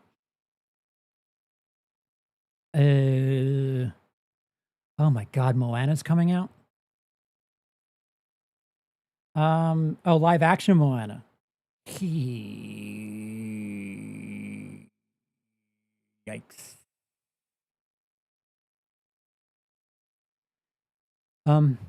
Yeah, I again, not a parent, don't have kids. I don't know. Is this relevant to people? I'm also blocked by Grace Randolph. I've never once tweeted her. I guess she just sensed my dislike for her. That's wild. How do you block someone if you don't know they're talking to you? That's weird. Preemptively blocking someone when it's like, dude, I had no interest in talking to you. What are you doing? Don't worry about it. Everything's fine.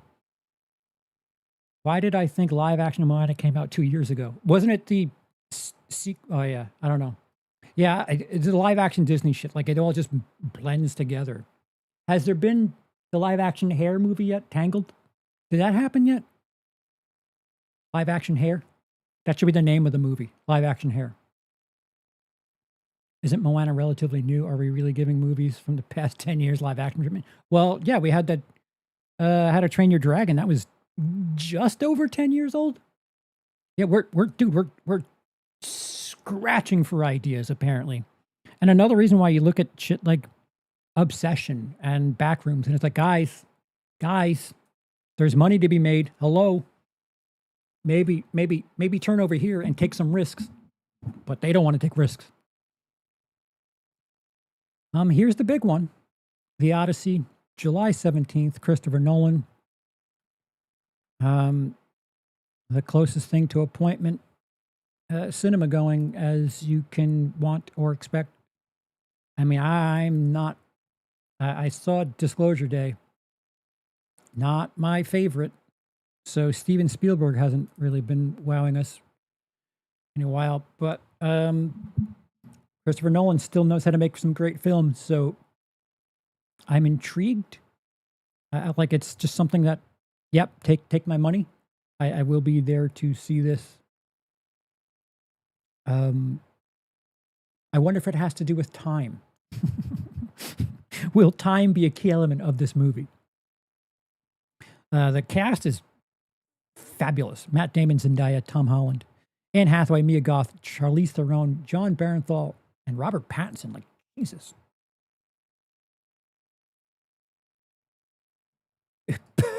Brian gave this a 5-star rating when it was announced. that is Brian, all right. 5 stars. Wait, have you seen it yet? No. Okay. And it doesn't have a picture, but Evil Dead Burn there. I really need to rewatch Evil Dead. What was the last one? The one where that opening shot was fucking wild with Rise? I think it was Rise, because the person was rising out of the water. Awesome intro shot, or title shot, should I say. I really need to catch up with modern Evil Dead's been quite okay.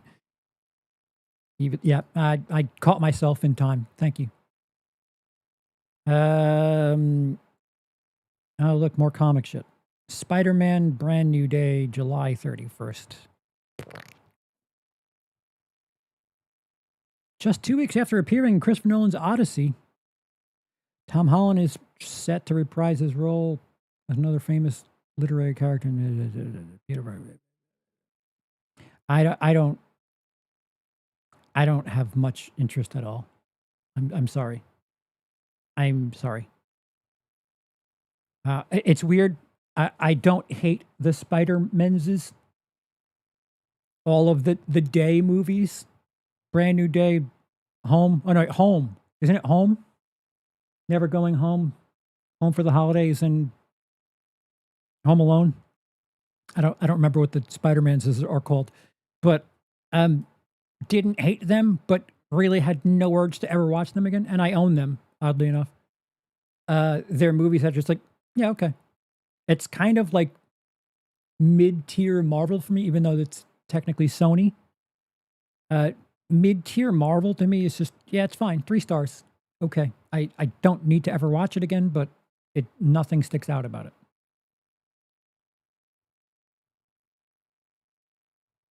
Outside of those Spider-Verse movies, I'm not going to a theater to see a Spider-Man movie. Yeah, I might wait for my uncle. And the trailer, I've seen the trailer for this, and it just does not blow my skirt up. Takes a lot to blow my skirt up, and Spider-Man Brand New Day is not it. This is intriguing to me. The End of Oak Street. David Robert Mitchell, Anne Hathaway, Ewan McGregor, Maisie Stella. J.J. Abrams produced Rutrow. It's the director of It Follows. And I thought we were getting a They Follow, or I thought we were getting a sequel to It Follows.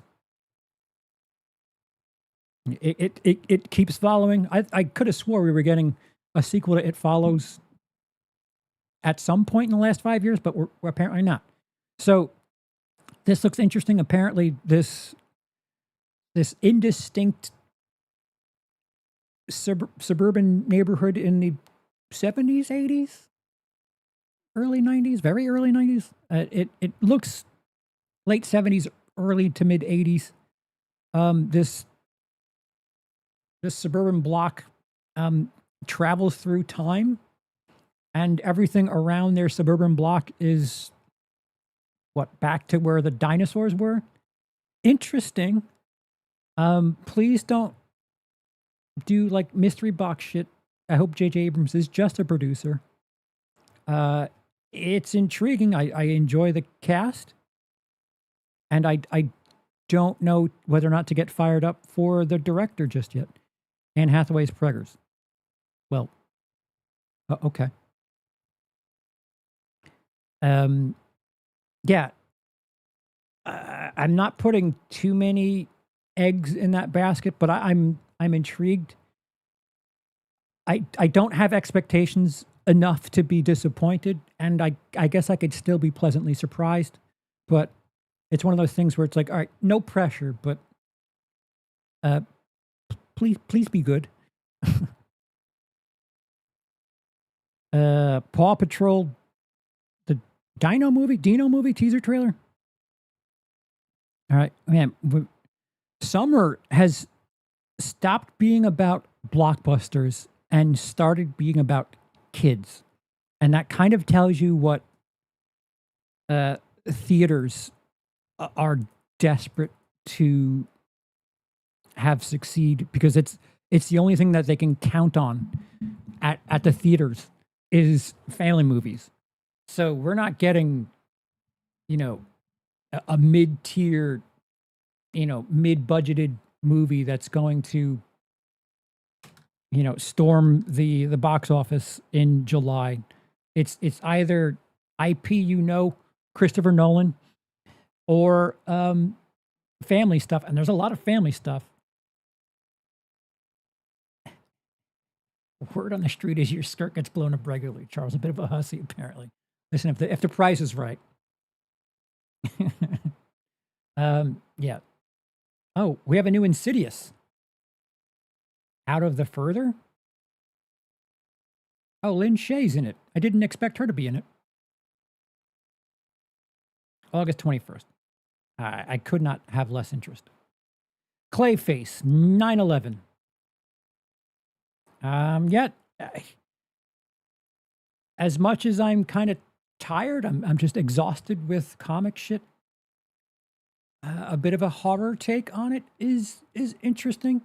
The trailer for Clayface kind of gave me vibes of stuff I've seen before. But I don't know. I like the idea of something of an anti-hero. And if they can have subtext about beauty culture and the things that happen on social media, it could be something interesting, but I'm not putting so much expectation on a comic book movie that also could be something of a horror movie. Clayface is the one I'm honestly looking forward to. A horror film in the Batman universe is intriguing. If Flanagan was still involved, I'd be far more excited. They just announced that Aaron Paul is going to be in Clayface. How? Why are they announcing things so late? Here's another one with no picture. 9/11 plus 7. Resident Evil. Zach Kreger. I'm nervous. A new Resident Evil is on the way with Barbarian director Zach Kreger at the helm, set for release on September 18th, 2026. A film will reboot the franchise with a darker approach that stays true to the survival horror roots of the games. The trailer was interesting. I was okay with Raccoon City, but okay probably isn't good enough. I don't know what to think of Resident Evil at this point. I mean, I'm someone who went opening day to all of the Mila Jovovich Resident Evil movies up until Final Chapter. Like, I was at Afterlife opening night and left the theater like, what did I just do? Why did I do that again? So the Resident Evil franchise in film has been very unkind to me. So if the movie's just mediocre, I'll feel okay. October, Digger. Tom Cruise. Iñárritu's hotly anticipated next film starring Tom Cruise is titled Digger and is set for fall release October 2nd. A comedy of catastrophic proportions. While much of the film is still under wraps, fans are excited to see Cruise step into a new leading role. Tom Cruise is good in comedy. Like, eh, if it's going to be something like watch Tropic Thunder again and remember that that's Tom Cruise as Lex Grossman. And apparently there's a Les Grossman movie apparently in works. I would like to see that. As much as I've just said everything about fucking IP, I need either Tropic Thunder 2 and or the Les Grossman prequel, sequel, whatever. Tom Cruise, I'd like to see him in comedies. I'm largely done with comic book shit, but Clayface might be an exception. I like Eden Lake, but I fucking loathe Speak No Evil remake. Yep. I don't loathe the Speak No Evil remake. It was a little too soon. Like almost literally. The original certainly had enough bite for, a crowd of, 14 months to catch up with. The Legend of Aang, The Last Airbender. I have no reference point for this. Yep. Street Fighter. That comes out October 16th. Not as much yeah, that had a trailer. It wasn't yeah, I think there was a trailer for this. Yeah, that's what I'm looking at right there. That's a teaser. Kreger always leaves me feeling cold. His stuff is technically well made, but there's just no there. I won't disagree with that. Yeah, I watched Mortal Kombat 2 just recently. And, it's a movie adapted from a sequel from an adapted fighting game. It's hard to make movies and stories about fighting games that are just like select your character and fight to the death and keep going, have a tournament. It's hard. I enjoyed the 2021 Mortal Kombat more than I enjoyed Mortal Kombat 2. And it was one of those things where it's like, this is pleasing to the game fan in me, but the film fan in me is like, what is this? This doesn't really make sense for the purpose of being a movie. I think Mortal Kombat and, I don't know, maybe Street Fighter works better as a series, a television series where you have a character that you focus on every week and like their little journey or their fucking road to their fight is the episode. I don't have the answers, but I feel like it's odd to have in a film setting when you have multiple characters that you kind of like. How do you root for? Someone's got to win, someone's got to lose, right? Like how do you root for someone? I get you can have ensemble casts and things, but yeah, it's a sporting movie, so someone's got to win. It's a lot to ask. But I don't have the answers. Listen, this movie can be fantastic. I'll eat my words. But I don't know if films are the right medium for these types of stories. Oh, yeah, another Cat in the Hat movie. Bill Hader, I enjoy his voice work. Animated.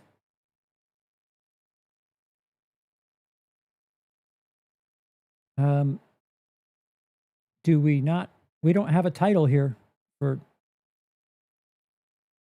So they don't have a title for this Godzilla movie. The Oscar-winning surprise 2023 hit returns to theaters with a direct sequel. Was it Godzilla +1, -1? There's numbers involved. We don't know much yet. It's Godzilla -0. Thank you. They fucked up. They didn't put the title here. If the previous film is any indication, folks are gonna be lining up for it. Yeah, I'll probably really need to rewatch the other -1, +1, -0. I forgot the one from 2023. They didn't do enough. They didn't give me enough words here. But I liked the Godzilla movie from 23. And the world likes Godzilla enough for these to be profitable. And when they're good, wow, what do you know? Yeah, I'm kind of fired up for it. November 6th, Godzilla -1. Thank you. Godzilla, they're going backwards. It's frustrating. Hunger Games, Sunrise on the Reaping, McKenna Grace. Oh boy. McKenna Grace, Jesse Plemons, Rafe Fiennes. 24 years before Katniss volunteered, Haymitch found himself the victor of the 50th Hunger Games, making him the second. So, is Jesse Plemons playing young Woody Harrelson? This film sandwiches itself between the Ballad of Songbirds and Snakes and the first Hunger Games, centering on a younger version of the fan favorite Haymitch and his journey to victory alongside the aftermath of the murder of his family by President Snow. Adam says -1, 23, -0, 26, -1, 28. Thank you. Yeah, the Hunger Games movies, I like the first one. I think the second one is my favorite. Catching Fire, I think, is my favorite.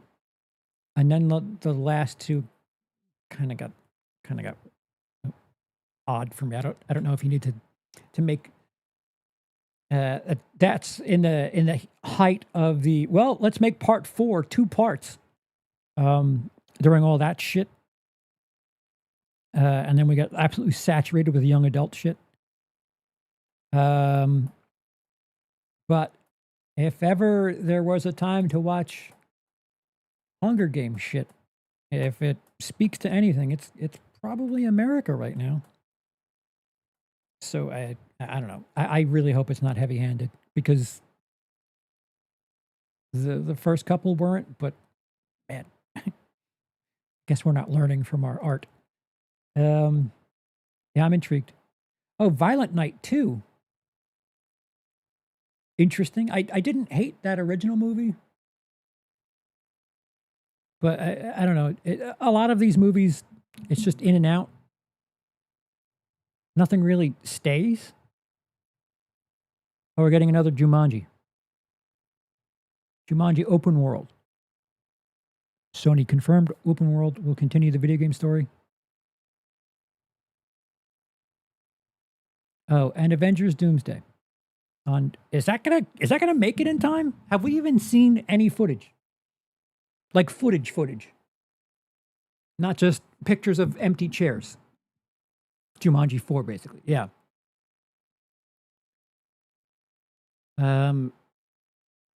Yeah, so the end of 2026, if all these dates hold, is fucking wild.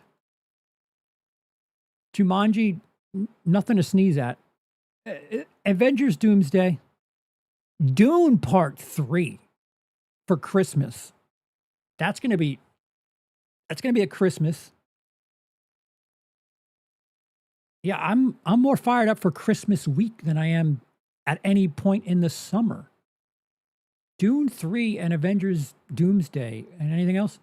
Oh wait, we have next. Wait, what's going on here? There's like 1 week left in the year.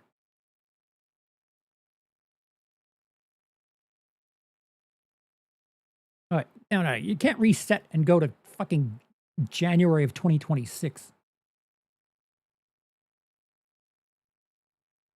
People we meet on vacation. What?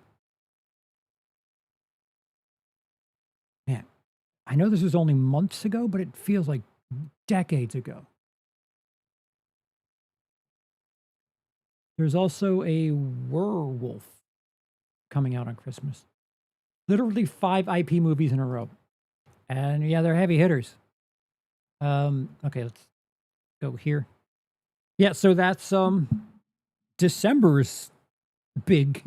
As much as I've been rattling the saber about IP stuff, Dune 3.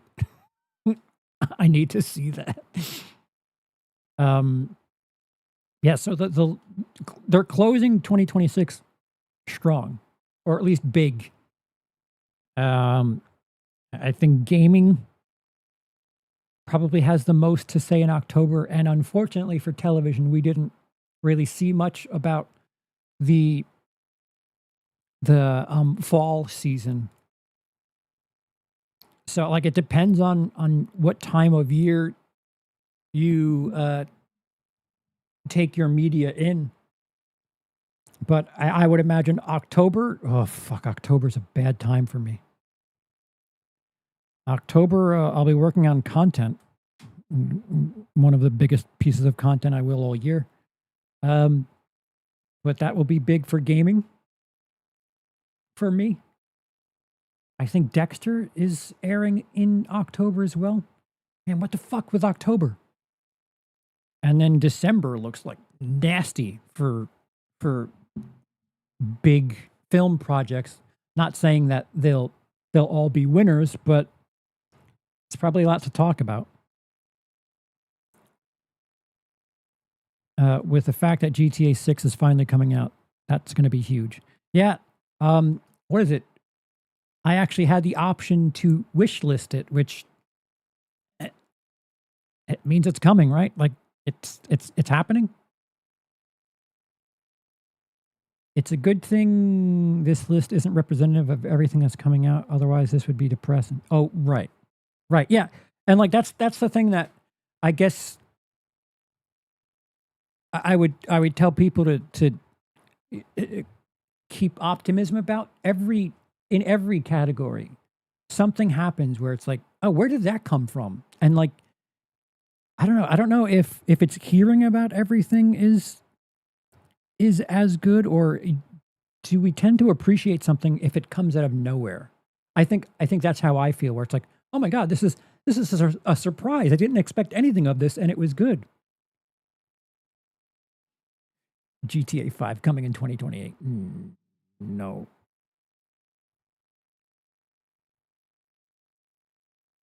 I'd be more interested in GTA 6 than 98% of that list. Did I say GTA 5? I meant to say GTA 6. Pre-orders open this week. Yeah. So, right, like the game Ill is something that has my interest. At some point, whenever I start playing Resident Evil Requiem, you'll see that here. And when GTA 6 comes out, I will be streaming that. It's October, such a busy time for me. That's going to be brutal. I know it's just going to chew up. At least the first day is going to just eat up, 4 hours at least? Yes, Doc, I agree. My surprise for the year thus far has been Project Hail Mary. I would agree with that. That is currently my number one for the year. Let's go to the poll, which is kind of close. I asked you guys what looks strongest for the remainder of 2026. And with 48% of the vote, you guys said movies. With 28% of the vote, you guys said television. And 24% of the vote, you guys said GTA 6. I'm kidding. You guys, 24% said gaming, although I'm not really a specialist at gaming, despite me streaming gaming every now and again. So that's interesting. Almost half of you are excited or are saying that movies have the most to say to you in 2026, which I don't know, looking at that list we went through, tough sledding for a few months, and then December just punches you in the face. Excuse me. But yeah, they milked GTA 5 for almost 15 years. Honestly, we'll have flying cars before we get GTA 7. Yeah. Unfortunately, I haven't been in the movies at all this year yet. Yeah. No comment. I've been to the theaters. Haven't I? I think I have. It's not enough that I'm confused. Dexter needs to be my dark passenger. Needs to meet my dark passenger. Dude. All right, so Dexter is like at the top, even above Crystal Lake for me, because Crystal Lake's unproven. I would like, because it's established in universe, I would like Dexter to die and be Harrison's dark passenger. It would make some of this feel, I don't know, I need stakes in that show. I need things to feel like there's risk. Like, and they're running out of characters that are allies, friends of Dexter to kill. They're running out of people to kill. So at a certain point, you tried killing Dexter already, miserably. Kill him, and you could still use Michael C. Hall. Have him be, the fucking ghost version of Dexter, and at least we still have him, and you can. I don't know if the audience trusts Harrison just yet, but work on it, or just like work on really going out on top. I don't know. I'm so cautiously pessimistic about that show.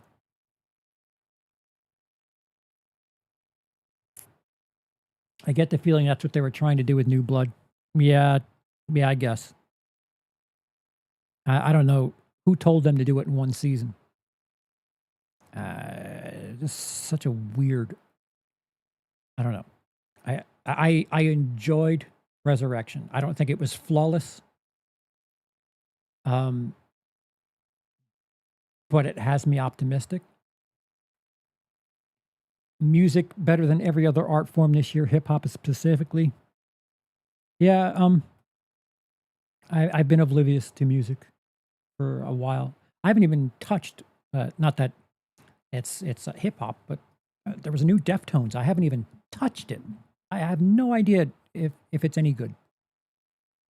And I would have called myself a fucking Deftones fan, but I don't know why. Just music just doesn't speak to me. Yeah, so don't be a stranger in chat or in comment. Click like, please. Do all that other stuff. Do I have these things that work? Comment. Let me know what you're most looking forward to. What are you worried about? What's your surprise of the year so far for the first half of the year? And yeah, maybe, not that I'm advising you to do this, but be aware of Citizen Vigilante, otherwise known as its opening title of The Dark Knight. We might be doing more content on Uwe Boll's Citizen Vigilante. If I can torture my wife to sit through 90 minutes of an Uwe Boll movie, we might do a commentary on it. But I might do a review on it. I don't know. The fact that if you search for that movie, it's just grifters are the first thing you're seeing saying it's an important movie. I think I have something to say about that at the very least. So yeah, get yourself in line with that. And if I don't see you before Wednesday, fingers crossed, we have an interview, something that we haven't done in a very long time, but we're going to be talking about grifters a little bit and art as a whole.